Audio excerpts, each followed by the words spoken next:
There was a great study done recently of divergent thinking. It's the ability to see lots of possible answers to a question, lots of possible ways of interpreting a question, to think what Edward de Bono would probably call laterally, to think not just in linear or convergent ways, to see multiple answers, not one. So, I mean, there are tests for this. I mean, one kind of cod example would be people might be asked to say, how many uses can you think of for a paperclip? One of those routine questions. Most people might come up with 10 or 15.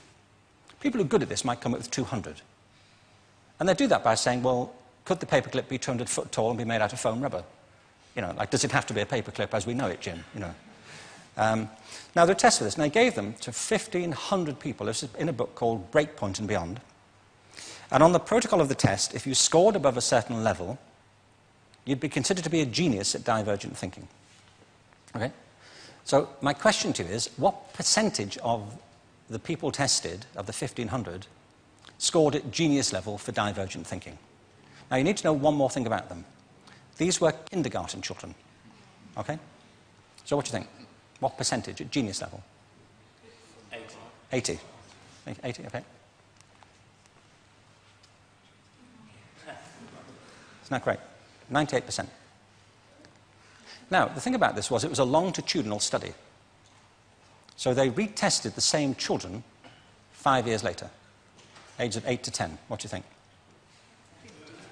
50?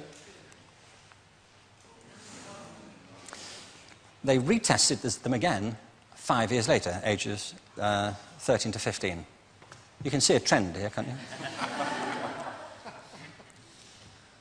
They tested 200,000 adults, 25 years and older, just once as a control. What do you think?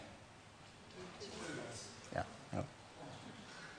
Now, I always say, if you're in business, these are the people you're hiring. Okay, the bottom. So, now, this tells an interesting story.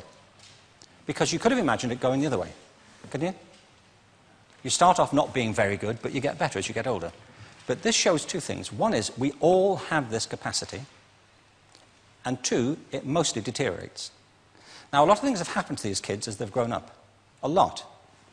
But one of the most important things that happened to them, I'm convinced, is that by now they've become educated. You know, they've spent 10 years at school being told there's one answer, it's at the back. And don't look.